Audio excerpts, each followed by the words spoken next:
ನಮಸ್ಕಾರ ಸ್ನೇಹಿತರೆ, ನಾನು ನಿಮ್ಮ ರಾಮೇಗೌಡ. ಕೀಟಶಾಸ್ತ್ರದಲ್ಲಿ ನಿಮ್ಮ ಜೊತೆ ಯಾವಾಗಲೂ ಇರ್ತೀನಿ. ಇವತ್ತಿನ ವಿಷಯ ಸ್ವಲ್ಪ ಭಿನ್ನವಾದ ಒಂದು ಕ್ರಾಪ್ಗೆ ಹೋಗೋಣ.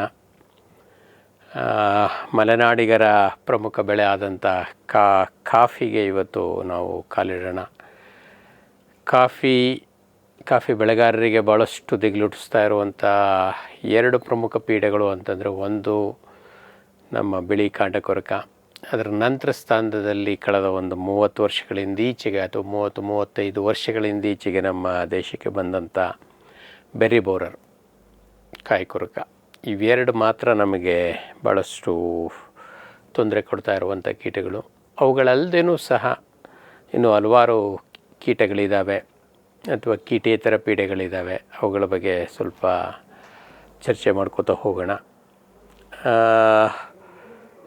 ಮೊದಲಿಗೆ ಇವತ್ತಿನ ಕ್ಲಾಸಿಗೆ ನಾವು ಸೀಮಿತವಾಗಿ ಬರೀ ಬಿಳಿ ಕಾಂಡ ಕೊರಕ ಅನ್ನೋದನ್ನಷ್ಟೇ ಮಾತ್ರ ಕಲಿಯೋದಕ್ಕೆ ಪ್ರಯತ್ನ ಮಾಡೋಣ. ಇದರ ನಂತರದಲ್ಲಿ ಬೇರೆ ಕೀಟಗಳಿಗೆ ನಾವು ಶಿಫ್ಟ್ ಆಗೋಣ. ಬಿಳಿ ಕಾಂಡ ಕೊರಕ ಇವತ್ತಿಂದಲ್ಲ, ಅಂದಿನಿಂದನೂ ಕೂಡ, ಅದರಲ್ಲೂ ಪ್ರಮುಖವಾಗಿ ಎಲ್ಲಿ ನಮ್ಮ ಅರೇಬಿಕಾ ಕಾಫಿ ಇದೆಯೋ ಅಲ್ಲಿ ಈ ಬಿಳಿ ಕಾಂಡ ಕೊರಕ ನಮ್ಮಲ್ಲಷ್ಟೇ ಇಲ್ಲ, ಇಡೀ ಪ್ರಪಂಚದಾದ್ಯಂತ ನೀವು ಎಲ್ಲೇ ಹೋದರೂ ಅರೇಬಿಕಾ ಕಾಫಿ ಇದೆ. ನಿಮಗೆ ಅರೇಬಿಕಾ ಕಾಫಿ ಗುಣಮಟ್ಟ ಅಥವಾ ಇಳುವರಿಗೆ ನಿಮಗೆ ಹಾಗೆ ಭಾಳ ಅದೇ ಅಚ್ಚುಮೆಚ್ಚಿನ ಬೆಳೆಯೋ ಈ ಹುಳುಕ್ಕೂ ಕಾಂಡ ಕೊರಕಕ್ಕೂ ಬಿಳಿ ಕಾಂಡ ಕೊರಕಕ್ಕೂ ಕೂಡ ಇದೊಂದು ಭಾಳ ಇಷ್ಟವಾದಂಥ ಒಂದು ಕೀಟ. ಬಹುತೇಕ ಎಲ್ಲಿದೆಯೋ ಅಲ್ಲೆಲ್ಲ ಕಡೆಯೂ ಇರುವಂಥ ಒಂದು ಸಾಧಾರಣವಾಗಿ ಒಂದು ಹಳೆಯ ಎಸ್ಟಿಮೇಟ್ ನನಗೆ ಗೊತ್ತಿರೋ ಪ್ರಕಾರ ಸುಮಾರು ಪ್ರತಿ ವರ್ಷ 50ರಿಂದ 100 ಲಕ್ಷ ಕಾಫಿ ಗಿಡಗಳು ನಷ್ಟ ಆಗ್ತಾ ಇದ್ದಾವೆ ನಮ್ಮ ದೇಶದಲ್ಲಿ. ಇದರಿಂದ ಸುಮಾರು 1,500 ಟನ್ನಷ್ಟು ಇಳುವರಿಯನ್ನು ನಾವು ಅರೇಬಿಕಾ ಕಾಫಿನಲ್ಲಿ ಕಳ್ಕೊತಾ ಇದ್ದೀವಿ. ಅದರ ಮೌಲ್ಯದ ಬಗ್ಗೆ ನೀವೇ ಲೆಕ್ಕ ಮಾಡ್ಕೊಳ್ಳಿ. ಕನಿಷ್ಠ ಹತ್ತತ್ರ 50ರಿಂದ 100 ಲಕ್ಷ ಕಾಫಿಗಳನ್ನ. ಹೀಗಾಗಿ ಇವತ್ತು ನಮ್ಮ ಅರೇಬಿಕಾ ಕಾಫಿಯನ್ನು, ರೋಬಸ್ಟಾ ಕಾಫಿ ಆಗಿರ್ಬೋದು ಅಥವಾ ಇವತ್ತಿನ ದಿನಗಳಲ್ಲಿ ಇನ್ನೂ ಹಲವಾರು ತಳಿಗಳು, ಹೊಸ ತಳಿಗಳು ನಮ್ಮ ಕಾಫಿ ಮಂಡಳಿಯ ಸಹಯೋಗದಲ್ಲಿ ಬರ್ತಾ ಇದ್ದಾವೆ. ಅವುಗಳ ಜಾಗ ಕಾಣ್ತಾ ಇರೋದೇ ನಮ್ಮ ಕಾಫಿ ಕಾಂಡ ಕೊರಕದಿಂದಾಗಿ. ಭಾಳಷ್ಟು ಸಲ ಕಾಳಜಿ ಕಡಿಮೆ ಆಯಿತು, ಅತಿಯಾದ ಮಳೆ ಆಯಿತು, ಅಥವಾ ಬೇಸಿಗೆ ಭಾಳ ಭಯಂಕರವಾಗಿತ್ತು ಅಂತಂದರೆ ಅಂಥ ಸಮಯದಲ್ಲಿ ತೋಟದಲ್ಲಿ ಭಾಳಷ್ಟು ಈ ನಿರ್ವಹಣಾ ಕ್ರಮಗಳನ್ನು ಕೈಗೊಳ್ಳಲಿಕ್ಕೆ ಅವಕಾಶಗಳು ಸಿಗೋದಿಲ್ಲ. ಅಂಥ ಟೈಮ್ನಲ್ಲಿ 90% ನಮಗೆ ಗಿಡಗಳ ಬಾಧೆ ಉಂಟಾಗ್ತದೆ. ಅದ್ರ ಜೊತೆಗೆ ಇಳುವರಿಯೂ ಕೂಡ ನಮಗೆ ಭಾಳಷ್ಟು ದೊಡ್ಡ ಪ್ರಮಾಣದಲ್ಲಿ ನಷ್ಟ ಉಂಟಾಗ್ತದೆ. ಇದು ಈ ಕಾಫಿ ಬಿಳಿ ಕಾಂಡ ಕೊರಕದಿಂದ ಆಗುವಂಥ ಒಂದು ನಷ್ಟ. ಝೈಲೋಟ್ರೆಕಸ್ ಕ್ವಾಡ್ರಿಪಸ್ ಅಂತೇಳಿ ಹೇಳುವಂಥ ಒಂದು ಇದು. ಸಾಧಾರಣವಾಗಿ ಈ ಒಂದು ಕೀಟ ಸುಮಾರು 1ರಿಂದ 2.5 ಸೆಂಟಿಮೀಟ್ರ್ ಉದ್ದ ಇರುವಂಥ ಸಣ್ಣ ಲಾಂಗಿಕಾನ್ ಬೀಟ್ಲು, ಉದ್ದ ಗಿರ್ಜಾಮೀಸೆ ದುಂಬೆಗಳ ಜಾತಿಗೆ ಸೇರಿದಂಥ ಲಾಂಗಿಕಾನ್ ಬೀಟ್ಲು, ಸೆರಾಂಬಿಸಿಡೆ ಅಂತ ಹೇಳ್ತೀವಿ ನಾವು, ಲಾಂಗಿಕಾನ್ ಬೀಟ್ಲ್ ಅಂತೇಳಿ. ಆ ಮೀಸೆ ಯೂಶ್ವಲಿ ಅದರ ದೇಹಕ್ಕಿಂತ 1.5 ಪಟ್ಟು ಉದ್ದ ಇರುತ್ತೆ. ಈ ಒಂದು ದುಂಬಿನಲ್ಲೂ ಕೂಡ ಅದೇ ರೀತಿ ಇರುತ್ತೆ. ಬಹುತೇಕ ನಮ್ಮ ಕಾಂಡ ಕೊರಕಗಳೆಲ್ಲ ಈ ಒಂದು ಕುಟುಂಬಕ್ಕೆ ಸೇರಿದಂಥ ಕೀಟಗಳು. ಸಾಧಾರಣವಾಗಿ ಭಾಳ ತೆಳ್ಳನೆ ಸಪೂರ ದೇಹದ ಈ ಒಂದು ದುಂಬಿ ಸುಮಾರು 1ರಿಂದ 2.5 ಸೆಂಟಿಮೀಟ್ರ್. ಅಂದರೆ ಅದು ಯಾವ ರೀತಿ ಬೆಳೀತು, ಆ ಬೆಳೆಯುವಂಥ ಹಂತದಲ್ಲಿ ಅದರ ಆರೋಗ್ಯ ಹೇಗಿತ್ತು, ಗಿಡದ ಆರೋಗ್ಯ ಹೇಗಿತ್ತು ಅನ್ನೋದ್ರ ಮೇಲೆ, ಅಥವಾ ಗಿಡದ ಪ್ರಾಯ ಹೇಗಿತ್ತು. ಎಳೆ ಗಿಡಗಳಲ್ಲಿ ಬೆಳೆದಾಗ ಸಾಧಾರಣವಾಗಿ ಅವು ಸಣ್ಣ ದುಂಬೆಗಳಾಗೆ ಸಿಗ್ತವೆ. ಒಂದು ಬಲಿತ ಕಾಂಡ ಅಥವಾ ಕಾಫಿ ಗಿಡಗಳಲ್ಲಿ ಇವು ಬೆಳೆದರೆ ಸುಮಾರು 10 ವರ್ಷಕ್ಕಿಂತ ಮೇಲ್ಪಟ್ಟ ಕಾಂಡಗಳಲ್ಲಿನ ಈ ಒಂದು ದುಂಬಿ ಬೆಳೆದರೆ, ಮರಿಹುಳ ಬೆಳೆದರೆ, ಅಂಥ ಸಂದರ್ಭದಲ್ಲಿ ನಮಗೆ ಭಾಳ ದೊಡ್ಡ ಗಾತ್ರದ ಅಂದರೆ 2.5 ಸೆಂಟಿಮೀಟ್ರ್ ಉದ್ದದ ಈ ದುಂಬಿ ನಮಗೆ ನೋಡಲಿಕ್ಕೆ ಸಿಗುತ್ತೆ. ಸಾಧಾರಣವಾಗಿ ಈ ಕಪ್ಪು ಬಣ್ಣದ ದುಂಬಿ, ಇದ್ರ ಮೇಲೆ ಈ ಬೆನ್ನಿನ ಮೇಲೆ ರೆಕ್ಕೆಗಳಿರ್ತಾವಲ್ಲ, ಈ ಮೇಲ್ಭಾಗದ ಗಟ್ಟಿ ರೆಕ್ಕೆಗಳು, ಏನು ನಾವು ಎಲಿಟ್ರಾ ಅಂತೇಳಿ ಇಂಗ್ಲೀಷ್ನಲ್ಲಿ ಕರಿತೀವಿ, ಅದ್ರ ಮೇಲೆ ಒಂದು ಬಿಳಿ ಪಟ್ಟೆ ಇರುತ್ತೆ. ಬಿಳಿ ಪಟ್ಟೆಗಳು ಅದೊಂದು ಭಾಳ ಕ್ಯಾರೆಕ್ಟರಿಸ್ಟಿಕ್ ಈ ಒಂದು ಬಿಳಿ ಕಾಂಡ ಕೊರಕಕ್ಕೆ ಇರುವಂಥದ್ದು. ಮೇ ಬಿ ಆ ಬ್ಯಾಂಡ್ ಇರೋದರಿಂದ ಇದಕ್ಕೆ ಬಿಳಿ ಕಾಂಡ ಕೊರಕ ಅಂತ ಕರೀತಾರೆ. ಅದರ ಜೊತೆಗೆ ಇದ್ರ ಮೇಲೆ ಭಾಳಷ್ಟು ಕಂದು ಬಣ್ಣದ ಅಥವಾ ಕಪ್ಪು ಕಂದು ಬಣ್ಣದ ರೋಮಗಳು ಭಾಳಷ್ಟು ದೊಡ್ಡ ಪ್ರಮಾಣದಲ್ಲಿ ಇರ್ತವೆ. ಕೆಲವೊಂದಷ್ಟು ಸಂದರ್ಭದಲ್ಲಿ ಗಂಡು ಹುಳುಗಳಲ್ಲಿ ಇವುಗಳ ಪ್ರಮಾಣ ತುಂಬ ಹೇರಳವಾಗಿರುತ್ತೆ. ಸಾಧಾರಣವಾಗಿ ಈ ದುಂಬಿ ಸುಮಾರು ಮರಿಹುಳುವಿನ ಹಂತದಲ್ಲಿ 4 ಹಂತಗಳನ್ನು ಮುಗಿಸ್ಕೋತದೆ. 4 ಹಂತಗಳನ್ನು ಮುಗಿಸ್ಕೊಂಡು ಸುಮಾರು 6ರಿಂದ ಕೆಲವೊಂದಷ್ಟು ಸಲ ಭಾಳ ಬೇಗ ಮುಗಿಸಿದ್ರೆ 6 ತಿಂಗಳಲ್ಲೇ ಇದ್ರ ಒಂದು ಮರಿಹುಳುವಿನ ಹಂತ ಮುಗಿದೋಗುತ್ತೆ. ಸರ್ವೇ ಸಾಧಾರಣ 9ರಿಂದ 10 ತಿಂಗಳಲ್ಲಿ ಇದು ಈ 6 ಹಂತಗಳನ್ನು ಮುಗಿಸುತ್ತೆ. ಕನಿಷ್ಠ 6 ತಿಂಗಳು, ಗರಿಷ್ಠ 10 ತಿಂಗಳು ಈ ಮರಿಹುಳುವಿನ ಹಂತ. ಈ ಒಂದು ಹಂತದಲ್ಲಿ ಇದು ಕಾಂಡವನ್ನು ಕೊರಿತಾ ಹೋಗುತ್ತೆ. ಮೊದಲನೇ ಹಂತದಲ್ಲಿ ಮಾತ್ರ ಅದು ತೊಗಟೆ ಕೆಳಗಡೆ ತಿಂತ ಇರುತ್ತೆ.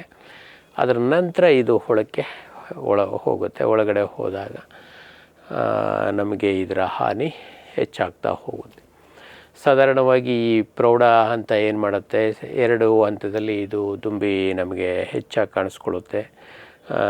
ಸಾಧಾರಣವಾಗಿ ಅಕ್ಟೋಬರ್ ಮತ್ತು ಡಿಸೆಂಬರ್ ತಿಂಗಳಿನಲ್ಲಿ ಇದರ ದುಂಬಿಗಳು ಹೊರಕ್ಕೆ ಬರ್ತವೆ. ಈ ಹೊರಕ್ಕೆ ಬರುವಂಥ ಈ ಹಂತ ಅಕ್ಟೋಬರ್ ಮತ್ತು ಡಿಸೆಂಬರ್ನ ಈ ಕ್ವಾರ್ಟರ್ ಏನಿದೆ, ದಸರಾ ದೀಪಾವಳಿ ನಂತರ ಶುರುವಾಗಿ ಸುಮಾರು ಚಳಿಗಾಲ ಸಂಕ್ರಾಂತಿ ಬರೋವರೆಗೂ ಇದು ಕಂಟಿನ್ಯೂ ಆಗುತ್ತೆ. ಸಂಕ್ರಾಂತಿ ನಂತರ ಆಲ್ಮೋಸ್ಟ್ ನಿಂತೋಗುತ್ತೆ.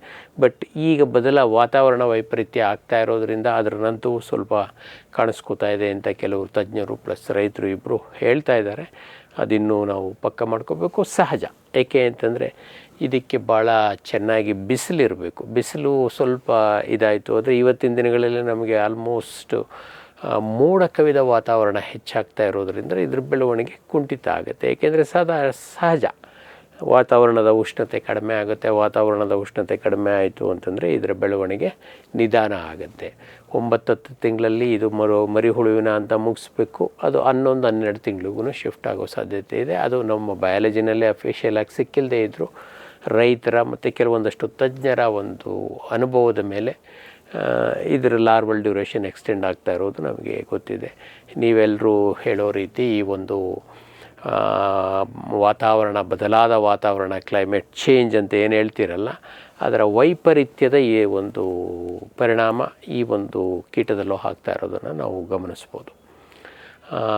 ಅದರ ಜೊತೆಗೆ ಈ ದುಂಬಿಗಳು ಆ ಕಾಲದಲ್ಲಿ ಹೊರಗೆ ಬರೋದ್ರ ಜೊತೆಗೆ ಅಕ್ಟೋಬರ್ ಡಿಸೆಂಬರ್ ಅಲ್ಲದೇನೂ ಸಹ ಏಪ್ರಿಲ್ ಮೇ ತಿಂಗಳಿನಲ್ಲೂ ಕೂಡ 2ನೇ ಅಂದರೆ ಹೆಚ್ಚಿನ ಸಂಖ್ಯೆಯ ದುಂಬಿಗಳು ನಮಗೆ ಈ ಅಕ್ಟೋಬರಿಂದ ಡಿಸೆಂಬರ್ ತಿಂಗಳ ಈ ತ್ರೈಮಾಸಿಕದಲ್ಲಿ ಕಂಡ್ರೆ, ಸಣ್ಣ ಪ್ರಮಾಣದಲ್ಲಿ ಅಲ್ಪ ಪ್ರಮಾಣದಲ್ಲಿ ಏಪ್ರಿಲ್ ಮೇ ತಿಂಗಳಿನಲ್ಲಿ ನಮಗೆ ಹೊರಗೆ ಬರ್ತವೆ. ಇದರಲ್ಲಿ ಗಂಡು ದುಂಬಿ ಸುಮಾರು 2-3 ವಾರಗಳ ಕಾಲ ಬದುಕಿದ್ರೆ, ಹೆಣ್ಣು ದುಂಬಿ ಸುಮಾರು 4 ವಾರಗಳ ಕಾಲ ಅಂದರೆ 1 ತಿಂಗಳಷ್ಟು ಅದು ಬದುಕುವಂಥ ಒಂದು ಸಾಮರ್ಥ್ಯವನ್ನು ಹೊಂದಿದೆ. ಈ 4 ವಾರಗಳ ಸಮಯದಲ್ಲಿ ಅದು ಸುಮಾರು 100-120 ಮೊಟ್ಟೆಗಳನ್ನು ಇಡುತ್ತೆ. ಯಾವುದೇ ಒಂದು ತೊಗಟೆ ಸ್ವಲ್ಪ ಸಡಿಲವಾಗಿದೆ ಅಂದರೆ ಆ ಸಡಿಲವಾಗಿರುವಂಥ ತೊಗಟೆ ಹತ್ರ ಸ್ವಲ್ಪ ಕೆರೆದು ಅಲ್ಲಿ ಒಳಗಡೆ ಮೊಟ್ಟೆಯನ್ನು ಇಡುತ್ತೆ. ಸುಮಾರು ಒಂದು ಕಡೆ ಇದು ಕನಿಷ್ಠ ಒಂದು 8-10 ಮೊಟ್ಟೆಗಳನ್ನು ಇಡುತ್ತೆ. ಇಂಥ ಒಂದು 8-10 ಜಾಗದಲ್ಲಿ ಈ ಮೊಟ್ಟೆಗಳನ್ನು ಇದು ಇಟ್ಕೊಬರುತ್ತೆ. ಕನಿಷ್ಠ 100-120 ಮೊಟ್ಟೆಗಳನ್ನು ಒಂದು ಹೆಣ್ಣು ದುಂಬಿ ಇಡಲಿಕ್ಕೆ ಸಾಧ್ಯ ಆಗಿದೆ. ಸುಮಾರು 9-15 ದಿನಗಳ ಕಾವಿನ ನಂತರ, ಅಥವಾ ಇವತ್ತಿನ ದಿನಗಳಲ್ಲಿ ಈ ಕಾವಿನ ಅವಧಿ ಕೂಡ ಹೆಚ್ಚಾಗ್ತಾ ಇದೆ ಅಂತೇಳಿ ಕೆಲವರು ತಜ್ಞರು ಸ್ನೇಹಿತರು ಹೇಳ್ತಾ ಇದ್ದಾರೆ. ಸುಮಾರು 15, ಇವತ್ತು ಮ್ಯಾಕ್ಸಿಮಮ್ ಒಂದು 20 ದಿನದ ಒಳಗೆ ಇದರ ಕಾವು ಮುಗಿದು ಮರಿಹುಳುವಿನ ಹಂತ ಶುರುವಾಗ್ತದೆ. ಸಣ್ಣ ಒಂದು ಮರಿಹುಳು ಮೊಟ್ಟೆಯಿಂದ ಬಂದಂಥದ್ದು.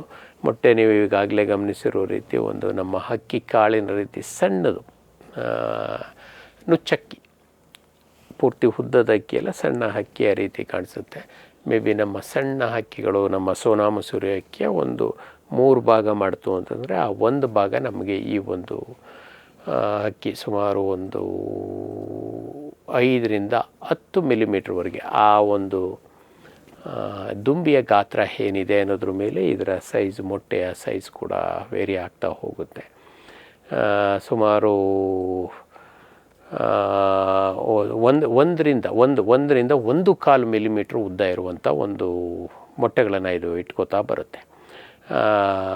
ಮತ್ತು ಈ ಒಂದು ಮೊಟ್ಟೆಗಳು ಸುಮಾರು ನಾನು ಆಗಲೇ ಹೇಳ್ದಂಗೆ 9ರಿಂದ 20 ದಿನ ಅಂಥೇಳಿ ಇವತ್ತು ನಾವು ಬದಲಾಯಿಸ್ಕೊಳ್ಳೋಣ. 9ರಿಂದ 15 ನಮಗೆ ವೈಜ್ಞಾನಿಕವಾಗಿ ದಾಖಲೆಗಳು ನಮ್ಮ ಇಂದಿನ ಪ್ರಯೋಗಗಳಲ್ಲಿ ಸಿಕ್ಕಿರುವಂಥ ಇದು. ಬಟ್ ಇವತ್ತು ಬದಲಾದ ವಾತಾವರಣದಲ್ಲಿ ಮೇ ಬಿ 20 ದಿನಗಳವರೆಗೆ ಅವು ಮೊಟ್ಟೆ ಕಾವನ್ನು ಮುಗಿಸಿ ಮರಿಹುಳುವಿನ ಹಂತಕ್ಕೆ ಬರ್ತವೆ. ಮರುವಿನ ಹಂತದಲ್ಲಿ ಮೊದಲನೇದು ಈ ಎಲ್ಲ ಒಂದು ಈ ಕಾಂಡ ಕೊರೆಯುವಂಥ ನಮ್ಮ ಈ ಸೆರಾಂಬಿಸಿಡೆ ಕುಟುಂಬಕ್ಕೆ ಸೇರಿದಂಥ ಮರಿಹುಳುಗಳ ಒಂದು ವೈಶಿಷ್ಟ್ಯತೆ ಏನಪ್ಪ ಅಂದರೆ ಕಾಲುಗಳು ಇರುವುದಿಲ್ಲ. ಮರಿಹುಳುವಿನ ಹಂತದಲ್ಲಿ ಯಾವುದೇ ಕಾಲುಗಳಿರುವುದಿಲ್ಲ. ಮತ್ತು ಬಿಳಿ ಬಣ್ಣದ ಈ ಒಂದು ಇದು ಒಂದು ರೀತಿ ಚಪ್ಪಟೆ ಆಗಿರುತ್ತದೆ. ಸಾಧಾರಣವಾಗಿ ಮೊದಲನೇದಾಗಿ ಚಪ್ಪಟೆ ಆಗಿರುತ್ತೆ.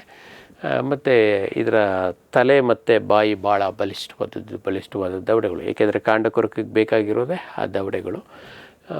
ಮತ್ತು ಇದರ ದೇಹದ ಮೇಲೆ ಅಲ್ಲಲ್ಲಿ ಏನು ಭಾಗಗಳಿರ್ತವೆ ಆ ಭಾಗಗಳಲ್ಲಿ ಸ್ವಲ್ಪ ಗಂಟೆಗಳ ರೀತಿ ಇರೋದರಿಂದ ಅದು ತೆವಳೋದಕ್ಕೆ ಅದಕ್ಕೆ ಸಹಾಯ ಮಾಡ್ತವೆ. ಮತ್ತು ಹೆಚ್ಚಾಗಿ ಇದು ಜಾಸ್ತಿ ಚಟುವಟಿಕೆಯಿಂದ ಹರಿದಾಡೋದಿಲ್ಲ, ಏಕೆಂದರೆ ಕಾಂಡದಲ್ಲಿ ಒಳಗಡೆ ತೊಗಟೆ ತೂರಿಸಿ ಒಳಗೆ ಹೋಯ್ತು ಅಂತಂದರೆ ಮೊದಲನೇ ಹಂತದಲ್ಲಿ ಇದು ತೊಗಟೆಯ ಭಾಗದಲ್ಲಿ ಎಲ್ಲಿ ಕೆರಿಲಿಕ್ಕೆ ಶುರುವಾಗ್ತದೋ ಅಲ್ಲಿ ನಮಗೆ ತೊಗಟೆ ಹುಬ್ಬುತ್ತೆ. ಈ ರೀತಿ ನಮ್ಮ ಕೈ ಯಾವ ರೀತಿ ಇಲ್ಲಿ ನಮಗೆ ಹುಬ್ಬಿದಾಗೆ ಕಾಣಿಸುತ್ತೋ ತೊಗಟೆ ಭಾಗದಲ್ಲಿ ನಾವು ನೋಡಿದ್ರೆ ನಮ್ಮ ಕಾಂಡದ ಮೇಲೆ ಈ ರೀತಿ ಹುಬ್ಬಿದ ಲಕ್ಷಣ ನಮಗೆ ಕಾಣಿಸ್ತದೆ. ಇದು ನಮಗೆ ಪ್ರೈಮರಿ ಫಸ್ಟ್ ಸೈನು. ಇದನ್ನು ನೋಡಿದ ತಕ್ಷಣವೇ ಆ ಒಂದು ಕಾಂಡಕ್ಕೆ ಈ ಕಾಂಡ ಕೊರಕದ ಹಾವಳಿ ಆಗಿದೆ ಅಂತೇಳಿ ಭಾಳ ಸ್ಪಷ್ಟವಾಗಿ ನಾವು ಗುರುತಿಸ್ಕೋಬೋದು. ಅದರ ನಂತರ ಇದು ಒಳಗಡೆ ಕಾಂಡವನ್ನು ತಿನ್ಕೋತಾ ಹೋಗುತ್ತೆ. ಒಂದು ಸಂಪೂರ್ಣವಾಗಿ ಬೆಳೆದಂಥ ಈ ಮರಿಹುಳ ಸುಮಾರು 2ರಿಂದ 3 ಸೆಂಟಿಮೀಟ್ರ್ ಉದ್ದದವರೆಗೆ ಬೆಳೀತದೆ. ಮತ್ತು ಈ ಬೆಳೀತಾ ಇದ್ದು ಆರಂಭದಲ್ಲಿ ಬಿಳಿ ಬಣ್ಣ ಇದ್ದಂಥದ್ದು, ಹಾಲು ಬಣ್ಣ ಇದ್ದಂಥ ಈ ಮರಿಹುಳ ಬೆಳೀತಾ ಬೆಳೀತಾ ಬೆಳೀತಾ ತಿಳಿ ಹಳದಿ ಬಣ್ಣಕ್ಕೆ ಹೋಗುತ್ತೆ. ಮತ್ತು ಇದರ ಏನು ತಲೆಭಾಗ ಇರುತ್ತೆ ಒಂದು ಕಂದು ಬಣ್ಣಕ್ಕೆ ಬದಲಾಗುತ್ತೆ. ಮತ್ತು ಭಾಳಷ್ಟು ಸಲ ಅದು ಕೊಳವೆ ರೂಪದಲ್ಲಿದ್ದಂಥ ಇದು ಮಧ್ಯದಲ್ಲಿ ಅದರ ಎಲ್ಲಿ ದೇಹದ ಒಂದೊಂದು ಭಾಗಗಳಿರ್ತವೋ ಅಲ್ಲಲ್ಲಿ ಗಂಟೆಗಳ ರೀತಿ ನಮಗೆ ಭಾಳ ಸ್ಪಷ್ಟವಾಗಿ ನೋಡಲಿಕ್ಕೆ ಚೆನ್ನಾಗಿ ಕಾಣಿಸುತ್ತೆ.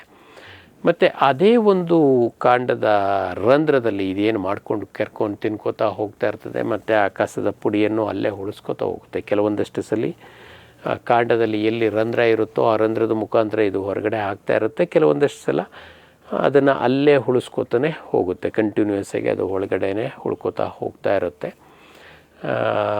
ಮತ್ತು ಈ ಲಾರ್ವಾದ ಅವಸ್ಥೆ ಅಥವಾ ಮರಿಹುಳುವಿನ ಅವಸ್ಥೆ ಮುಗಿದ ತಕ್ಷಣ ಕೋಶಾವಸ್ಥೆಗೂ ಸಹ ಅದು ಆ ಒಂದು ರಂಧ್ರದಲ್ಲೇ, ಕಾಂಡದ ರಂಧ್ರದಲ್ಲೇ ತೊಗಟೆಗೆ ಹತ್ತಿರದಲ್ಲಿ, ತೊಗಟೆಗೆ ತುಂಬ ಹತ್ತಿರದಲ್ಲಿ, ಅದರ ಮಧ್ಯದಲ್ಲಿ ಅದು ಇದು ಮಾಡಿದ್ರೂ ಸ್ವಲ್ಪ ಇನ್ನೇನು ಪ್ರೌಢಾವಸ್ಥೆಗೆ ಬಂದೆ ಅಂದ ತಕ್ಷಣ ಸ್ವಲ್ಪ ಸೈಡಿಗೆ ಬಂದು ಸೈಡ್ನಲ್ಲಿ ಒಂದು ಇದು ಮಾಡಿಕೊಂಡು ತೊಗಟೆಗೆ ತುಂಬ ಹತ್ತಿರದಲ್ಲಿ ಸುಮಾರು 1 ಸೆಂಟಿಮೀಟರ್ನಷ್ಟು ಹತ್ತಿರ, ಅದಕ್ಕಿಂತ ತುಂಬ ಒಳಗಿರೋದಿಲ್ಲ.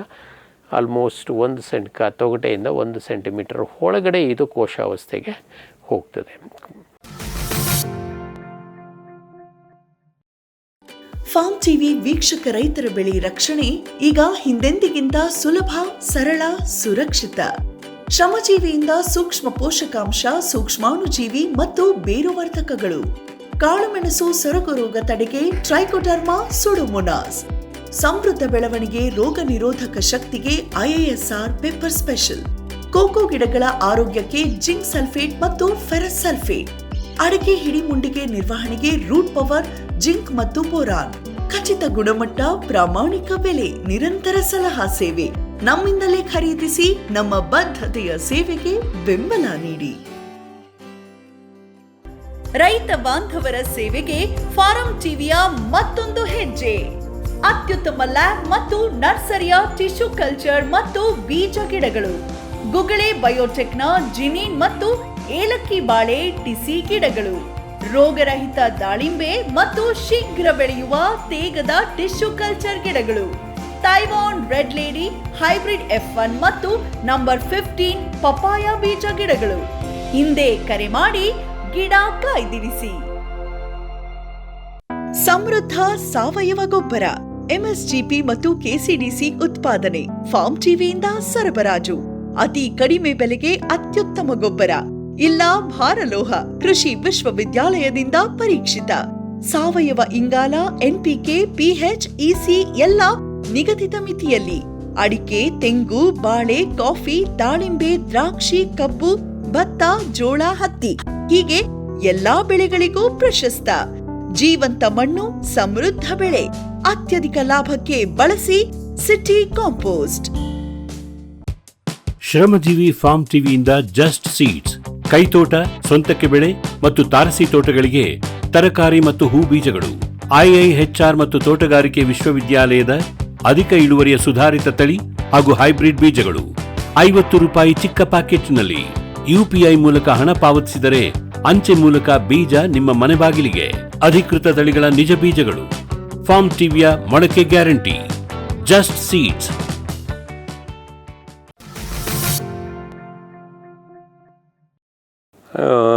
ಇನ್ನು ಈ ಬೆಳೆದಂಥ ಮರಿಹುಳು ಬೆಳೀತಾ ಸುಮಾರು ಒಂದು ಕಾಂಡದಲ್ಲಿ ಎಷ್ಟು ಹಾನಿಯನ್ನು ಮಾಡ್ತದೆ ಅಂತಂದರೆ, ಕನಿಷ್ಠ ಹತ್ತತ್ರ 1 ಮೀಟರ್ ಉದ್ದದ ಈ ಸುರಂಗಗಳನ್ನು ನಮ್ಮ ಈ ಕಾಂಡಗಳಲ್ಲಿ, ಅದರಲ್ಲೂ ಪ್ರಮುಖವಾಗಿ ಪ್ರೈಮರಿ ಇರ್ಬೋದು, ಸೆಕೆಂಡ್ರಿ ಇರ್ಬೋದು, ಅಥವಾ ಮುಖ್ಯ ಕಾಂಡದಲ್ಲಿ ನಮಗೆ ಇದು ದಾಳಿಯನ್ನು ಮಾಡುತ್ತೆ. ಮತ್ತು ಇದರ ಆರಂಭ ಎಲ್ಲಿ ನಮಗೆ ಹೆಚ್ಚಾಗಿ ಕಾಣಿಸುತ್ತೆ, ಮೊಟ್ಟೆ ಇಡೋದಕ್ಕೆ ಇದು ಪ್ರಿಫರ್ ಮಾಡುವಂಥ ಜಾಗ ಹೆಚ್ಚಾನೆಚ್ಚು ಯಾವ ಭಾಗದಲ್ಲಿ ಬಿಸಿಲು ಜಾಸ್ತಿ ಬೀಳುತ್ತೆ, ಕಾಂಡದ ಅಥವಾ ರೆಂಬೆಯ ಯಾವ ಭಾಗದಲ್ಲಿ ಹೆಚ್ಚು ಬಿಸಿಲು ಬೀಳುತ್ತೋ ಆ ಭಾಗದಲ್ಲೇ ಸಾಧಾರಣವಾಗಿ ಇದು ಮೊಟ್ಟೆಯನ್ನು ಇಡುವಂಥದ್ದು. ಹಾಗಾಗಿ ಅಲ್ಲಿಂದ ಇದು ಆರಂಭಗೊಂಡು ಸುಮಾರು 1 ಮೀಟರ್ ಅಂದರೆ ಸುಮಾರು 100 ಮಿಲಿಮೀಟರ್ ಸೆಂಟಿಮೀಟರ್ ಹೊರಗೆ ಇದು ಈ ಒಂದು ಕೊಳವೆಯನ್ನು ಒಳಗಡೆ ಮಾಡಿಕೊಳ್ಳುತ್ತೆ. ಅದ್ರ ಜೊತೆಗೆ ಕೆಲವೊಂದಷ್ಟು ಸಂದರ್ಭಗಳಲ್ಲಿ ಕಾಂಡ ಒಣಗ್ತಾ ಬಂತು ಅಂತಂದರೆ, ಎಳೆ ಗಿಡಗಳಾದರೆ ಕಾಂಡದ ಮುಖಾಂತರ ಭೂಮಿಯ ಕಡೆಗೆ ಇದು ಹೋಗುತ್ತೆ. ಭೂಮಿನಲ್ಲಿ ಸುಮಾರು ಒಂದು 20 ಸೆಂಟಿಮೀಟ್ರ್ವರೆಗೆ ಇದು ಬೇರನ್ನು ಕೂಡ ಕೊರೆಯುವಂಥ ಸಾಮರ್ಥ್ಯವನ್ನು ಹೊಂದಿದೆ. ಮತ್ತು ನಾನು ಆಗಲೇ ಹೇಳ್ದಂಗೆ ಬಲಿತಂಥ ಒಂದು ಹುಳು ತೊಗಟೆಗೆ ಹತ್ತಿರದಲ್ಲಿ ಬಂದು ಇದು ಕೋಶಾವಸ್ಥೆಗೆ ಹೋಗ್ತದೆ. ಕೋಶಾವಸ್ಥೆ ಸುಮಾರು 3 ರಿಂದ 4 ವಾರಗಳ ಕಾಲ ಆ ಕಾಂಡದ ಒಳಗೇ ಇದು ಕೋಶಾವಸ್ಥೆಗೆ ಹೋಗ್ತದೆ. ಕೋಶಾವಸ್ಥೆ ಮುಗಿದ ಮೇಲೆ ಪ್ರೌಢ ಅವಸ್ಥೆ ಬಂದರೂ ಸುಮಾರು 3 ರಿಂದ 1 ವಾರಗಳ ಕಾಲ, 3 ದಿನದಿಂದ ಹಿಡಿದು 1 ವಾರಗಳ ಕಾಲ ಅದು ಒಳಗೇ ಇರುತ್ತೆ. ಏಕೆ ಅಂತಂದರೆ ಆ ಪ್ರೌಢಾವಸ್ಥೆಗೆ ಬೇಕಾದಂಥ ಒಂದು ಬಲಿತ ಆಂತರಿಕವಾಗಿ ಒಂದು ಏನು ವಂಶಾಭಿವೃದ್ಧಿ ಮಾಡಲಿಕ್ಕೆ ಅದಕ್ಕೆ ರಿಪ್ರೊಡಕ್ಟಿವ್ ಆರ್ಗನ್ಸ್ ಅಥವಾ ಇದನ್ನು ಅಭಿವೃದ್ಧಿ ಮಾಡ್ಕೊಳ್ಳೋದಕ್ಕೆ 7 ದಿನಗಳವರೆಗೆ ಅದು ಕಾಂಡದ ಒಳಗೇ ಇರುತ್ತೆ. ತದನಂತರ ಅದು ಸುಮಾರು 5 ರಿಂದ 7 ಮಿಲಿಮೀಟರ್ ಅಗಲದ ವ್ಯಾಸದ ಈ ರಂಧ್ರಗಳನ್ನು ಕೊರ್ಕೊಂಡು ಹೊರಗೆ ಬರುತ್ತೆ. ಅದರ ನಂತರ ಬಿಸಿಲಿನಲ್ಲಿ ಇದರ ಚಟುವಟಿಕೆ ಭಾಳ ನಮಗೆ ಕಾಣಿಸುತ್ತೆ. ಈ ದುಂಬಿಗಳು ಹೊರಗೆ ಬಂದಂಥ ಕಾಲದಲ್ಲಿ ಏನಾದರೂ ಬಿಸಿಲು ಚೆನ್ನಾಗಿತ್ತು ಅಂತಂದರೆ ನಾವು ಈ ದುಂಬಿಗಳು ಭಾಳ ಹೇರಳವಾಗಿ ಹಾರಾಡ್ತಾ ಇರೋದನ್ನು ನೋಡಲಿಕ್ಕೆ ಸಾಧ್ಯ ಇದೆ. ಏನಾದರೂ ಈ ಅಕ್ಟೋಬರ್ನಿಂದ ಡಿಸೆಂಬರ್ ತಿಂಗಳ ಒಳಗೆ ನಮಗೇನಾದರೂ ಮೋಡ ಕವಿದ ವಾತಾವರಣ ಇತ್ತು ಅಂದರೆ ಇವುಗಳ ಚಟುವಟಿಕೆ ಅಷ್ಟು ಇರೋದಿಲ್ಲ. ಮೋಡ ಮುಚ್ಚಿದ ವಾತಾವರಣದಲ್ಲಿ ಇವು ಅಷ್ಟು ಚಟುವಟಿಕೆಯಿಂದ ಇರೋದಿಲ್ಲ. ಹಾಗಾಗಿ ಇದರ ನಿರ್ವಹಣೆಗೆ ಬಂದಾಗ ನಾನು ಹೇಳ್ತೀನಿ, ಇದರ ನೆರಳನ್ನು ನಾವು ಚೆನ್ನಾಗಿ ನಿರ್ವಹಣೆ ಮಾಡ್ಕೊಂಡ್ಬಿಟ್ರೆ ಈ ಹುಳುವನ್ನು ಕೂಡ ಭಾಳ ಈಸಿಯಾಗಿ ನಿರ್ವಹಣೆ ಮಾಡ್ಬೋದು. ನೆರಳು ಹೇಗೆ ಇದನ್ನು ನಿರ್ವಹಣೆ ಮಾಡುತ್ತೆ ಅಂತಂದರೆ, ಇದಕ್ಕೆ ಬಿಸಿಲು ಸಿಗಲಿಲ್ಲ ಅಂದರೆ ಇವಕ್ಕೆ ಸ್ವಲ್ಪ ಮಂಕಾಗ್ತವೆ ದುಂಬಿಗಳು, ಚಟುವಟಿಕೆ ಇರೋದಿಲ್ಲ. ಇವುಗಳು ಚಟುವಟಿಕೆ ಕಡಿಮೆ ಆಯಿತು ಅಂದರೆ ಅವು ಒಂದಕ್ಕೊಂದು ಮಿಲನ ಆಗುವಂಥ ಚಾನ್ಸಸ್ ಕೂಡ ಕಡಿಮೆ ಆಗುತ್ತೆ. ಮಿಲನ ಕ್ರಿಯೆ ಕಡಿಮೆ ಆಯಿತು ಅಂದರೆ ಆಟೋಮೆಟಿಕ್ಕಾಗಿ ನಮಗೆ ಮುಂದಿನ ವಂಶಾಭಿವೃದ್ಧಿ ಕೂಡ ಕಡಿಮೆ ಆಗುತ್ತೆ. ಹಾಗಾಗಿ ಈ ಒಂದು ವೀಕ್ ಪಾಯಿಂಟ್ಗಳನ್ನು ನಾವು ಕಲ್ತ್ಕೋಬೇಕು ಇದರ ನಿರ್ವಹಣೆ ಮಾಡಲಿಕ್ಕೆ. ಮತ್ತು ಇದರ ಲಕ್ಷಣಗಳು ನಾನೀಗಾಗಲೇ ಹೇಳ್ದಂಗೆ, ಎಳೆ ಮೊಟ್ಟೆ ಇಟ್ಟಂಥ ಜಾಗದಲ್ಲಿ ಸುಮಾರು 1 ತಿಂಗಳ ನಂತರ ಎಳೆ ಮರಿಗಳು ತಿಂತಾ ಇದ್ದಾಗ 1 ತಿಂಗಳು ಮೊಟ್ಟೆ ಇಟ್ಟ 1 ತಿಂಗಳು 1.5 ತಿಂಗಳವರೆಗೆ ಅಥವಾ ಕೆಲವೊಂದಷ್ಟು ಸಲ 40 ರಿಂದ 60 ದಿನಗಳವರೆಗೆ ಈ ಕಾಂಡದ ಮೇಲೆ ನಾನು ಆಗಲೇ ಹೇಳ್ದಂಗೆ ಒಂದು ರೀತಿ ಬೊಬ್ಬೆ ಇಲ್ಲಿ ನಮ್ಮ ಕೈನಲ್ಲಿ ಕಾಣಿಸೋ ರೀತಿ ಕಾಂಡದ ಮೇಲೆ ನಮಗೆ ಪ್ರೈಮರಿ ಮುಖ್ಯ ಕಾಂಡದಲ್ಲಿ ಇರ್ಬೋದು ಅಥವಾ ಪ್ರೈಮರಿ ಅಥವಾ ಕೆಲವೊಂದಷ್ಟು ಸಲ ಸೆಕೆಂಡ್ರಿ ಬ್ರಾಂಚಸ್ಗಳ ಮೇಲೂ ಕೂಡ ನಮಗೆ ನೋಡಲಿಕ್ಕೆ ಸಿಗುತ್ತೆ. ಎಲ್ಲಿ ಇದು ಮೊಟ್ಟೆ ಇಟ್ಟಿರುತ್ತೋ, ಮೊಟ್ಟೆ ಇಡುವಂಥ ಜಾಗ ನಾನು ಈಗಾಗಲೇ ಹೇಳ್ದಂಗೆ ಯಾವ ಕಾಂಡ ಅಥವಾ ರೆಂಬೆಯ ಭಾಗದಲ್ಲಿ ಚೆನ್ನಾಗಿ ಬಿಸಿಲು ಬೀಳುತ್ತೋ ಆ ಭಾಗದಲ್ಲಿ ಇದು ಮೊಟ್ಟೆ ಇಡುತ್ತೆ. ಹಾಗಾಗಿ ನಾವು ಇದನ್ನು ನೋಡಲಿಕ್ಕೆ ಅದೊಂದು ವಿಶೇಷವಾದಂಥ ಇದು. ಮತ್ತು ಸಾಧಾರಣವಾಗಿ ಎಳೆ ಪ್ರಾಯದ ಗಿಡಗಳು ಕೇವಲ ಒಂದೇ ವರ್ಷದಲ್ಲಿ ಸುಮಾರು 7-8 ವರ್ಷಕ್ಕಿಂತ ಕಡಿಮೆ ಪ್ರಾಯದ ಗಿಡಗಳು ಒಂದೇ ವರ್ಷದಲ್ಲಿ ಇದರ ದಾಳಿಗೆ ತುತ್ತಾಗ್ಬಿಡ್ತವೆ, ಸತ್ತೋಗ್ಬಿಡ್ತವೆ. ಆದರೆ 10ಕ್ಕಿಂತ ಮೇಲ್ಪಟ್ಟ ವರ್ಷದ ಪ್ರಾಯದ ಗಿಡಗಳು ನಮಗೆ ಸುಮಾರು ವರ್ಷಗಳವರೆಗೆ, ಕೆಲವೊಂದಷ್ಟು ಸಲ 4-5 ವರ್ಷ ಆದ್ರೂ ಸಹ ಅವು ಸಾಯೋದಿಲ್ಲ. ಆದರೆ ಆ ಹಾನಿಯನ್ನು ತಡ್ಕೊಳ್ಳುವಂತಹ ಸಾಮರ್ಥ್ಯ ಅವಕ್ಕಿದೆ. ಆದರೆ ದುರದೃಷ್ಟವಶಾತ್ ಅವುಗಳಿಂದ ಬರುವಂಥ ಬೀನ್ಸ್ ಏನಿದ್ದಾವೆ ಅವು ನೀರಿನಲ್ಲಿ ತೇಲ್ಬಿಡ್ತವೆ. ನಮಗೆ ಅಷ್ಟು ತೂಕನೂ ಕೊಡೋದಿಲ್ಲ ಮತ್ತು ಗುಣಮಟ್ಟನೂ ಕೂಡ ನಾವು ಕಳ್ಕೊಬೇಕಾಗ್ತದೆ. ಹಾಗಾಗಿ ಇದ್ರ ಬಗ್ಗೆ ನಾವು ವಿಶೇಷವಾಗಿ, ಅದರಲ್ಲೂ ಬಲಿತ ತೋಟಗಳಲ್ಲಿ, ಪ್ರಾಯದ ತೋಟಗಳಲ್ಲಿ ಭಾಳ ವಿಶೇಷವಾಗಿ ನಾವು ಕಾಳಜಿಯನ್ನು ವಹಿಸಬೇಕು. ಮತ್ತು ಇದರ ಕಾಂಡದ ಮೇಲೆ ಬರುವಂಥದ್ದು ಫಸ್ಟ್ 1 ತಿಂಗಳ ನಂತರ, ತದನಂತರದ ದಿನಗಳಲ್ಲಿ ನಮಗೆ ಹಳದಿ ಆಗೋಗ್ತವೆ ಗಿಡಗಳು. ಹಳದಿ ಆದಂತೆ, ಬಾಡದಂತೆ ಕಾಣಿಸುವಂಥದ್ದು ಒಂದು ನಿಚ್ಚಳವಾದ ಒಂದು ನೋಟ. ಭಾಳ ದೂರದಿಂದನೇ ನಮ್ಮ ಗಿಡಗಳು ಬಾಡಿದ್ದಾವೆ ಅಂತಂದರೆ ಅದಕ್ಕೆ ಪ್ರೈಮರಿ ಕಾರಣ ಅಂತಂದರೆ ಇದು ಹೆಚ್ಚಾನೆಚ್ಚು ನಮಗೆ ಬೇಸಿಗೆಯಲ್ಲಿ ನೀರು ಕಡಿಮೆ ಆಗಿ ಬಂತೇನೋ ಅನ್ನೋ ಒಂದು ಕೆಲವೊಂದು ಸಲ ಕನ್ಫ್ಯೂಷನ್ನೂ ಆಗುತ್ತೆ. ಅದನ್ನು ಭಾಳ ನಿಚ್ಚಳವಾಗಿ ನೋಡ್ಕೋಬೇಕು. ಅಂದರೆ ಹಳದಿ ಆಗಿರ್ತವೆ. ಬರೀ ನೀರಿನಿಂದ ಆಗಿತ್ತು ಅಂದರೆ ಅದು ಹಸಿರಾಗಿರುತ್ತೆ, ಬಾಡಿರುತ್ತೆ. ಆದರೆ ಯಾವಾಗ ಇದು ಹಳದಿಯಾಗಿ ಬಾಡಿತ್ತು ಅಂದರೆ ಅಲ್ಲಿ ನೀರಿನ ಕೊರತೆಗಿಂತ ಹೆಚ್ಚಾಗಿ ನಮಗೆ ಈ ಕಾಂಡ ಕೊರಕದ ಹಾವಳಿ ಇರುತ್ತೆ ಅನ್ನೋದನ್ನು ನಾವು ಖಚಿತ ಮಾಡ್ಕೋಬೇಕು. ಇದನ್ನು ಹಾನಿಯನ್ನು ಗುರುತಿಸುವಂಥ ಲಕ್ಷಣ. ಇನ್ನು ಇದನ್ನು ನಿರ್ವಹಣೆ ಮಾಡೋದು ಹೇಗೆ? ನಾನು ಈಗಾಗಲೇ ಆರಂಭದಲ್ಲೇ ಹೇಳ್ದಂಗೆ ತೋಟದಲ್ಲಿ ಉತ್ತಮ ಗುಣಮಟ್ಟದ ನೆರಳನ್ನು ನಾವು ಸಾಧಿಸ್ಕೋಬೇಕು. ಮತ್ತು ಈ ನೆರಳನ್ನು ಸಾಧಿಸೋದಕ್ಕೆ ಮಾಡ್ಕೊಳ್ಳೋದಕ್ಕೆ ನಾವು ಆದಷ್ಟು 2 ಹಂತದ ಒಂದು ವ್ಯವಸ್ಥೆಯನ್ನು ಮಾಡ್ಕೋಬೇಕು. ಒಂದು, ಎತ್ತರದ ಇದರಲ್ಲಿ ದೊಡ್ಡ ಮರಗಳನ್ನು, ನೆರಳಿನ ಮರಗಳನ್ನು ನಾವು ಉಳಿಸ್ಕೊಳ್ಳೋದು ಅತ್ಯಂತ ಪ್ರಮುಖ. ಮತ್ತು ಕೆಳ ಹಂತದಲ್ಲಿ ಟೆಂಪ್ರವರಿ ಗಿಡಗಳನ್ನು ನಾವು ಹಾಕ್ಕೊಂಡು, ಅಂದರೆ ದೊಡ್ಡ ಹಂತದ ಮರಗಳು ಯಾವುದೋ ಕಾರಣಕ್ಕೆ ರೆಂಬೆ ಕಳ್ಕೊಂಡ್ವೋ ಅಥವಾ ಬೇರೆ ಯಾವುದೋ ಕಾರಣಕ್ಕೆ ಅಲ್ಲಿ ನಾವು ಕಳ್ಕೊಂಡ್ವಿ ಅಂತಂದರೆ, ಮರಗಳನ್ನೇ ಕಳ್ಕೊಂಡಿದ್ವು ಅಂತಂದರೆ, ಈ ಸಣ್ಣ ಹಂತದ ಕೆಳ ಹಂತದ ನೆರಳಿನ ಗಿಡಗಳನ್ನು ನಾವು ಭಾಳ ಜಾಗರೂಕತೆಯಿಂದ ಹಾಕ್ಕೊಂಡು, ಮತ್ತು ಅವು 2 ವರ್ಷ, 3 ವರ್ಷ, 4 ವರ್ಷದಲ್ಲಿ ನಮಗೆ ಬೇಕಾದಾಗ ನಾವು ಅದನ್ನು ಮಾರ್ಪಾಡು ಮಾಡ್ಕೋಬೋದು. ಅದೆಲ್ಲ ನೀವು ಕಾಫಿ ಬೆಳೆಗಾರರಿಗೆ ಭಾಳ ಚೆನ್ನಾಗಿ ಗೊತ್ತಿದೆ, ಅದನ್ನು ನಾನೇನು ಹೇಳ್ಕೊಡೋ ಅವಶ್ಯಕತೆ ಇಲ್ಲ. ಇದು ಭಾಳ ಪ್ರಮುಖವಾಗಿ ಇದು ಮಾಡುತ್ತೆ. ಈ ನೆರಳನ್ನು ನಾವು ನಿರ್ವಹಿಸ್ಕೊಂಡ್ವಿ ಅಂತಂದರೆ ಈ ದುಂಬಿಗಳು ಹೊರಬಂದಂಥ ಸಂದರ್ಭದಲ್ಲಿ ಅವುಗಳ ಚಟುವಟಿಕೆ ಕಡಿಮೆ ಆಗುತ್ತೆ. ಅವುಗಳ ಚಟುವಟಿಕೆ ಕಡಿಮೆ ಆಯಿತು, ಬಿಸಿಲಿಲ್ಲ, ಅವಕ್ಕೆ ಬಿಸಿಲು ಸಿಗಲಿಲ್ಲ, ಚಟುವಟಿಕೆ ಕಡಿಮೆ ಆಯಿತು ಅಂತಂದರೆ ಮೊದಲನೇದಾಗಿ ಅವುಗಳ ಮಿಲನ ಕ್ರಿಯೆ ಕಡಿಮೆ ಆಗುತ್ತೆ. ಮಿಲನ ಕ್ರಿಯೆ ಕಡಿಮೆ ಆಗೋದ್ರ ಜೊತೆಗೆ ಇದು ಕಾಂಡದ ಮೇಲೆ ಮೊಟ್ಟೆ ಹಾಕೋದಕ್ಕೆ ಹೆಣ್ಣು ಹುಳ ಆದಷ್ಟು ಬಿಸಿಲು ಎಲ್ಲಿ ಬೀಳ್ತಾ ಇದೆಯೋ ಆ ಭಾಗವನ್ನು ಹುಡ್ಕೋತಾ ಹೋಗುತ್ತೆ. ನಾವು ನೆರಳನ್ನು ಭಾಳ ಚೆನ್ನಾಗಿ ಮ್ಯಾನೇಜ್ ಮಾಡಿತ್ತು ಅಂತಂದರೆ ಕಾಂಡದ ಮೇಲೆ ಈ ನೆರಳು ಬೀಳೋದೇ ಇಲ್ಲ. ಹಾಗಾಗಿ ಎಲ್ಲಿ ಮೊಟ್ಟೆ ಇಡಬೇಕು ಅನ್ನೋದು ಅದಕ್ಕೆ ಗೊತ್ತಾಗೋದಿಲ್ಲ. ಮೊಟ್ಟೆ ಇಡುವಂಥದ್ದು ಸಂದರ್ಭಗಳು ಕಡಿಮೆ ಆಗ್ತವೆ. ಭಾಳಷ್ಟು ಸಲ ಮೊಟ್ಟೆ ಇಡೋದನ್ನು ಅದು ಮುಂದೆ ಹಾಕೋತಾ ಒಂದು ದಿನ ಅದು ಭಾಳ ಕಡಿಮೆ ಸಂಖ್ಯೆಯ ಮೊಟ್ಟೆಗಳನ್ನು ಇಟ್ಟು ನಮಗೆ ಹಾನಿಯನ್ನು ಕಡಿಮೆ ಮಾಡುತ್ತೆ. ಹಾಗಾಗಿ ಇದು ಯಾವುದೇ ಒಂದು ಯಾರಿಗೂ ತೊಂದರೆ ಆಗದೆ ಮಾಡುವಂಥ ಒಂದು ಇದು ಅಂತಂದರೆ ನೆರಳನ್ನು ಭಾಳ ನಿಖರವಾಗಿ ಮ್ಯಾನೇಜ್ ಮಾಡ್ಕೊಳ್ತಾ ಹೋಗೋದು. ಇದರಲ್ಲಿ ನೆರಳ ನಿರ್ವಹಣೆಯಲ್ಲಿ ನಾವು ಗೆದ್ವಿ ಅಂತಂದರೆ ಈ ಹುಳುವನ್ನು ಭಾಳ ಪರಿಣಾಮಕಾರಿಯಾಗಿ ನಾವು ನಿರ್ವಹಣೆ ಮಾಡ್ಕೋಬೋದು. ಮತ್ತು ಇನ್ನೊಂದು ಅತ್ಯಂತ ಪ್ರಮುಖವಾದಂಥ ಕ್ರಮ ನಾವೇನು ಮಾಡೋದು ಅಂತಂದರೆ, ವರ್ಷದಲ್ಲಿ ನಾವು ಯಾವಾಗಲೂ, ಅದರಲ್ಲೂ ಪ್ರಮುಖವಾಗಿ ಮಳೆಗಾಲದಲ್ಲಿ ಸತತವಾಗಿ ಅಟ್ಲೀಸ್ಟ್ ಕನಿಷ್ಠ ವಾರಕ್ಕೊಂದು ಸಲ ಆಗಲಿಲ್ಲ ಅಂದರೆ ಅಟ್ಲೀಸ್ಟ್ 15 ದಿನಕ್ಕೊಮ್ಮೆ ಆದ್ರೂ ನಮ್ಮ ತೋಟವನ್ನು ನೋಡ್ತಾ ಎಲ್ಲಾದ್ರೂ ಕಾಂಡದ ಮೇಲೆ, ತೊಗಟೆಯ ಮೇಲೆ ಇದರ ಹಾವಳಿ ಇದೆಯಾ ಅಂಥೇಳಿ, ಬೇಸಿಗೆನಲ್ಲಾಗಿರ್ಬೋದು ಅಥವಾ ಮಳೆಗಾಲದಲ್ಲಾಗೇ ಆದರೂ ಇದನ್ನು ನೋಡಿಕೊಂಡು ತೊಗಟೆ ಮೇಲೆ ಈ ಬೊಬ್ಬೆ ಕಾಣಿಸುತ್ತಾ, ಕ್ರ್ಯಾಕ್ ಕಾಣಿಸುತ್ತಾ ಅಂತಂದರೆ ಅದರಲ್ಲಿ ಹುಳ ಇರುವಂಥ ಸಾಧ್ಯತೆಗಳಿದೆ. ಅದೇ ರೀತಿ ಈಗಾಗಲೇ ಹಳದಿ ಆಗ್ತಾ ಇದೆಯಾ, ಬಾಡಿದೆಯಾ ಅಂಥ ಲಕ್ಷಣಗಳು. ಬೇಸಿಗೆನಲ್ಲಿ ಬಾಡಿತ್ತು ಅಂತಂದರೆ ಅದು ನೀರಿಂದ ಇದು ಅಂತ ಕನ್ಫ್ಯೂಷನ್ ಆಗುತ್ತೆ. ಆದರೆ ಮಳೆಗಾಲದಲ್ಲೂ ಕೂಡ ಬಾಡಿದೆ ಅಂತಂದರೆ ಆವಾಗ ಪಕ್ಕ ನಮ್ಮ ಕಾಂಡ ಕೊರಕದಿಂದನೇ ಅದು ಆಗಿರುವಂಥ ಸಾಧ್ಯತೆಗಳು ಹೆಚ್ಚು.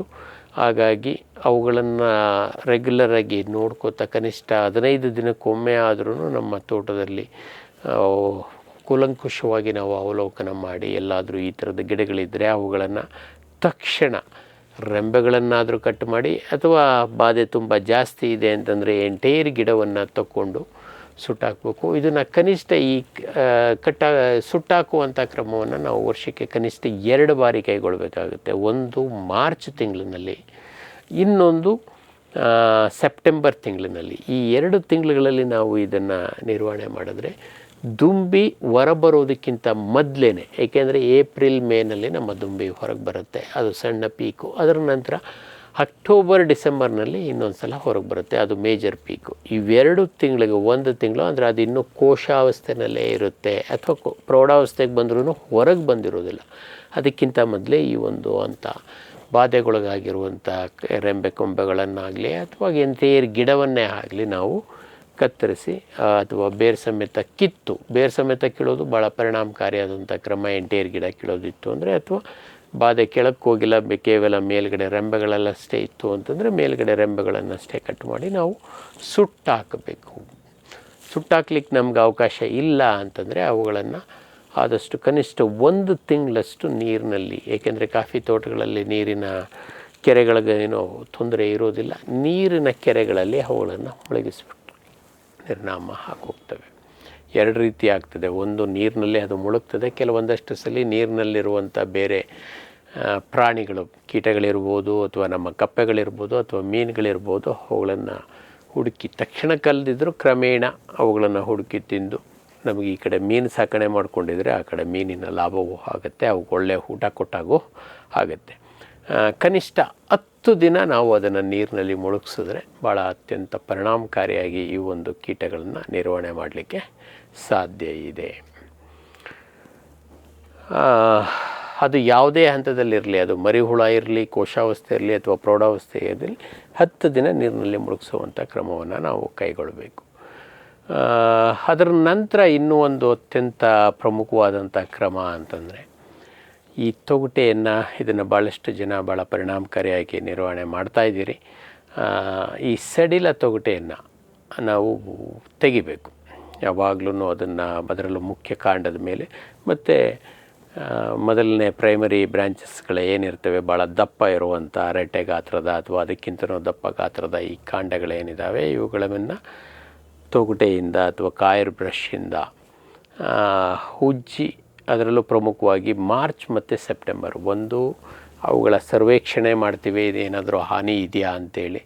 ಅದೇ ಸಂದರ್ಭದಲ್ಲಿ ಸರ್ವೇಕ್ಷಣೆ ಮಾಡ್ತಾನೆ ನಮ್ಮ ಈ ಸಡಿಲ ತೊಗಟೆಯನ್ನು ಕೂಡ ನಾವು ತೆಗಿತೀವಿ. ಏಕೆ ಅಂತಂದರೆ ತದನಂತರ 1 ತಿಂಗಳ ನಂತರ ಬರುವಂಥ ದುಂಬಿಗಳಿಗೆ ಈ ಸಡಿಲವಾದಂಥ ತೊಗಟೆಗಳು ನಮ್ಮ ಗಿಡದಲ್ಲಿ ಇರೋದು ಬೇಡ. ಸಡಿಲವಾದ ತೊಗಟೆ ಇತ್ತು ಅಂದರೆ ಅವುಗಳಿಗೆ ಮೊಟ್ಟೆ ಇಡೋದಕ್ಕೆ ಅಂಥದ್ದೇ ಜಾಗಗಳನ್ನು ಅವು ಹುಡುಕ್ತವೆ. ಅಂಥ ಜಾಗಗಳನ್ನು ನಾವು ಕಡಿಮೆ ಮಾಡ್ಕೊಂಡ್ಬಿಟ್ರೆ ಅಂತಂದರೆ ಈ ಒಂದು ಹುಳಕ್ಕೆ ಮೊಟ್ಟೆ ಇಡುವಂಥ ಅವಕಾಶಗಳು ಇಲ್ಲ.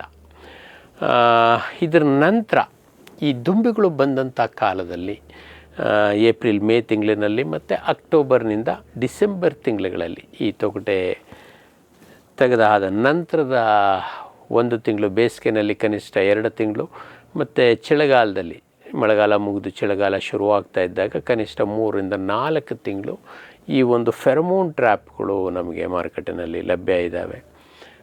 ಇವುಗಳನ್ನು ಭೂಮಿಯಿಂದ ಕನಿಷ್ಠ 5 ಅಡಿ ಎತ್ತರದಲ್ಲಿ, ಮತ್ತು ಒಂದು ಫೆರಮೋನ್ ಟ್ರ್ಯಾಪಿಂದ ಇನ್ನೊಂದು ಫೆರಮೋನ್ ಟ್ರ್ಯಾಪಿಗೆ ಕನಿಷ್ಠ 20 ಮೀಟ್ರು, ಅಂದರೆ ಸುಮಾರು 70 ಅಡಿ ದೂರದಲ್ಲಿ ಇಡಬೇಕು. ಯಾಕೆ 70 ಅಡಿ ದೂರದಲ್ಲಿ ಇಡಬೇಕು ಅಂತಂದರೆ, ಇವು ತುಂಬ ಹತ್ತಿರದಲ್ಲಿತ್ತು ಅಂದರೆ ಅವುಗಳು ಕನ್ಫ್ಯೂಸ್ ಆಗ್ತವೆ, ಆ ಕಡೆ ಹೋಗೋದಾ ಈ ಕಡೆ ಹೋಗೋದಾ, ಆ ಕಡೆ ಹೋಗೋದಾ ಈ ಕಡೆ ಹೋಗೋದಾ ಅಂತೇಳಿ.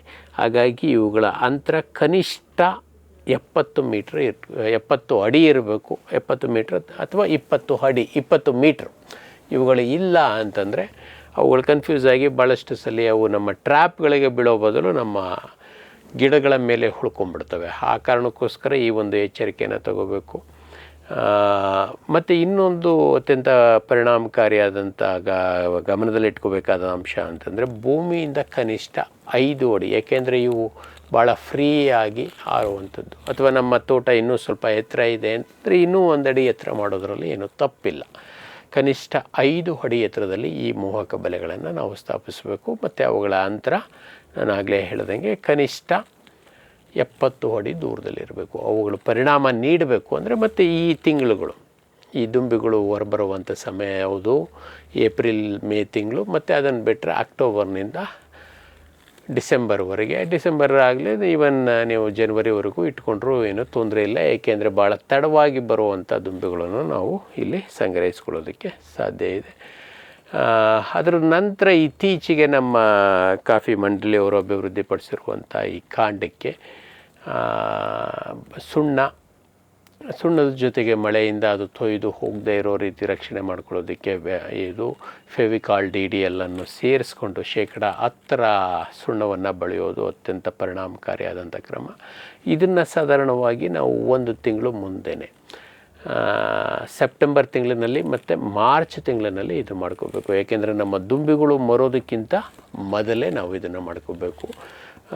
ಏಕೆಂದರೆ ಆ ಟೈಮ್ನಲ್ಲಿ ಮಳೆ ಬಂದು ಈ ಸುಣ್ಣ ತೊಳ್ಕೊಂಡು ಹೋಗೋದನ್ನು ತಡೆಯೋದಕ್ಕೆ ನಾವು ಇಲ್ಲಿ ಫೆವಿಕಾಲ್ DDL ಹಂಟನ್ನು ಸಹ ಹಾಕ್ತೀವಿ. ಸೊ ದಟ್ ಅದು ಭಾಳಷ್ಟು ಬೈ ಚಾನ್ಸ್ ಏನಾದರೂ ಮೊಟ್ಟೆ ಇಡ್ತು ಅಂತಂದರೂ ಅದು ಮೊದಲನೇ ಬಾರಿಗೆ ಈ ಸುಣ್ಣವನ್ನು ತಿಂದುಬಿಡುತ್ತೆ, ಅಥವಾ ಮೊಟ್ಟೆಗಳೇ ಸುಣ್ಣದ ಮೇಲೆ ಇಟ್ಬಿಟ್ಟಿರುತ್ತೆ. ಹಾಗಾಗಿ ಅವು ಸುಣ್ಣ ತಿಂದಾಗ ಅವು ಬದುಕುಳಿಯುವಂಥ ಸಾಧ್ಯತೆ ಕಡಿಮೆ. ಕೆಲವೊಂದಷ್ಟು ಸಂದರ್ಭಗಳಲ್ಲಿ ಹೋದ ವರ್ಷ ನಮ್ಮಲ್ಲಿ ಹಾವಳಿ ಇತ್ತು, ಅಥವಾ ನಮ್ಮ ಪಕ್ಕದ ತೋಟದಲ್ಲಿ ಪಕ್ಕದ ಊರಿನಲ್ಲಿ ಈ ದುಂಬಿಗಳ ಹಾವಳಿ ಇತ್ತು, ಕಾಂಡಕೊರಕದ ಹಾವಳಿ ಇತ್ತು ಅಂದರೆ ಅಲ್ಲಿ ಅನಿವಾರ್ಯವಾಗಿ ನಾವು ಇದ್ರ ಜೊತೆಗೆ ಸುಣ್ಣದ ಜೊತೆಗೆ ಕ್ಲೋರ್ಪೈರಿಫಾಸನ್ನು ಕೂಡ ನಾವು ಸೇರಿಸ್ಕೋಬೇಕು. ಪ್ರತಿ ಲೀಟ್ರ್ ನೀರಿಗೆ 3 ml ಕ್ಲೋರ್ಪೈರಿಫಾಸನ್ನು, ಏಕೆಂದರೆ ಇದೊಂದು ಸಂಪರ್ಕ ಕೀಟನಾಶಕ.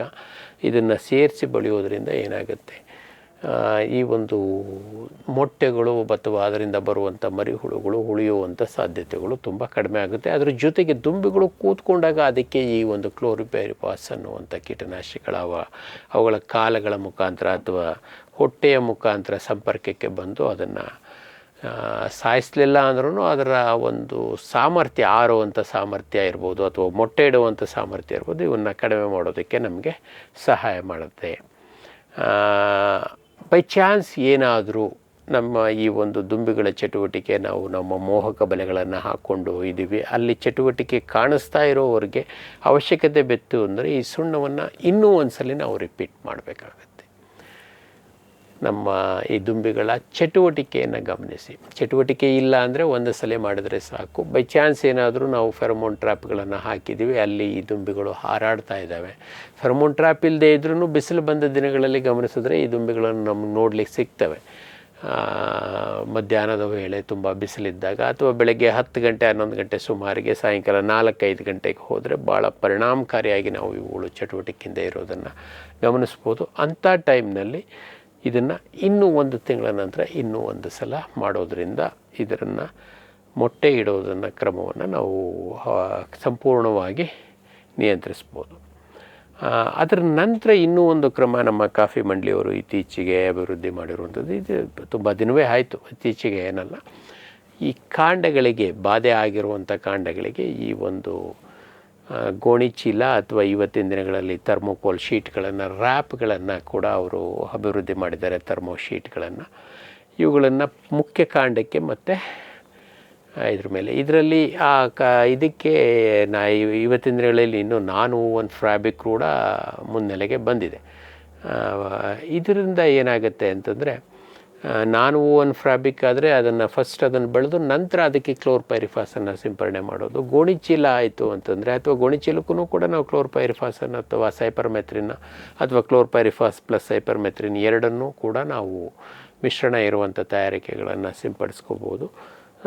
ಇದರಿಂದ ಆಗುವಂಥ ಲಾಭ ಏನಪ್ಪ ಅಂತಂದರೆ, ದುಂಬಿ ಹೊರಗೆ ಬಂದದ್ದು ಹೊರ ಪ್ರಪಂಚಕ್ಕೆ ಬರೋದನ್ನು ತಡಿತೀವಿ. ಅದು ಕಾಂಡಕ್ಕೆ ಹೊರಗೆ ಬರಬೇಕು, ಅದು ಬರೋದಕ್ಕೆ ಅವಕಾಶ ಕೊಡೋದಿಲ್ಲ ನಾವು. ಮತ್ತು ಅದು ಬಂದು ಹೊರಗೆ ಬರ್ತಾ ಇದ್ದಂಗೆ ಅದರ ಬಾಯಿಗೆ ಅಥವಾ ಮೀಸೆಗೆ ಅಥವಾ ಮುಖಕ್ಕೆ, ಕಣ್ಣಿಗೆ ನಮ್ಮ ಕ್ಲೋರ್ಪೈರಿಫಾಸ್ ಅಥವಾ ಸೈಪರ್ಮೆಥ್ರಿನ್ ಅದರ ಸಂಪರ್ಕಕ್ಕೆ ಬಂತು ಅಂದರೆ ಅದನ್ನು ಅಲ್ಲೇ ಅದು ನಿಸ್ತೇಜಗೊಳಿಸ್ತದೆ, ಹೊರ ಪ್ರಪಂಚಕ್ಕೆ ದುಂಬಿ ಬರೋದನ್ನು ತಡೆ ಹಿಡಿತದೆ. ಇದು ಒಂದು ಅತ್ಯಂತ ಪರಿಣಾಮಕಾರಿಯಾದಂಥ, ಭಾಳಷ್ಟು ಜನ ಇದನ್ನು ಮಾಡ್ತಾ ಇದ್ದಾರೆ. ಹಾಗಾಗಿ ಇವತ್ತು ಇದರ ಕಾಂಡ ಕೊರಕದ ನಿರ್ವಹಣೆ ನಮಗೆ ಭಾಳಷ್ಟು ಸಲ ಭಾಳ ಪರಿಣಾಮಕಾರಿಯಾಗಿ ಆಗಿದೆ. ಮತ್ತು ಇದು ಇನ್ನೂ ಒಂದು ಈ ಕಾಂಡಕೊರಕದ ನಿರ್ವಹಣೆಯಲ್ಲಿ ನಾವು ಮಾಡಬೇಕಾದಂಥ ಇದು ಅಂದರೆ ಆದಷ್ಟು ಸಾಮಾಜಿಕವಾಗಿ ಸಾಮೂಹಿಕವಾಗಿ ನಾವು ಇರಬೇಕು. ನಾನು ಒಬ್ಬನೇ ಮಾಡಿದೆ, ಪಕ್ಕದವನು ಏನಾದ್ರು ಮಾಡ್ಕೊಳ್ಳಿ ಬಿಡಲಿ ಅಂತಲ್ಲ, ಅವ್ರ ಜೊತೆನೂ ನಾವು ಸಂವಹನ ಮಾಡ್ಕೋಬೇಕು. ನನ್ನಲ್ಲಿ ಕಾಣಿಸ್ಕೊಂಡಿದೆ, ನಿಮ್ಮಲ್ಲಿದೆಯಾ ನೋಡಿ, ನೀವು ಸಹ ಎಚ್ಚರಿಕೆ ಕ್ರಮಗಳನ್ನು ಕೈಗೊಳ್ಳಿ, ಆ ಕಾಲಕ್ಕೆ ತಕ್ಕಾಗಿ ಏನು ಮಾಡಬೇಕು ಅನ್ನೋದನ್ನು ನೀವು ಕೂಡ ಅವ್ರ ಜೊತೆ ಹಂಚ್ಕೊಳ್ಳಿ. ಇದನ್ನು ಚಟುವಟಿಕೆಯಿಂದ ಸಾಮೂಹಿಕವಾಗಿ ಮಾಡಿದ್ರಷ್ಟೇ ನಾವು ಈ ಕಾಂಡಕೊರಕವನ್ನು ಭಾಳ ಪರಿಣಾಮಕಾರಿಯಾಗಿ ನಿರ್ವಹಿಸ್ಬೋದು. ನಮ್ಮ ಅರೇಬಿಕಾ ಕಾಫಿಯನ್ನು ಬೆಳೆಸ್ಕೊಂಡು ಭಾಳ ಸಮೃದ್ಧಿಯನ್ನು ಹೊಂದೋದಕ್ಕೆ ಅವಕಾಶ ಇದೆ.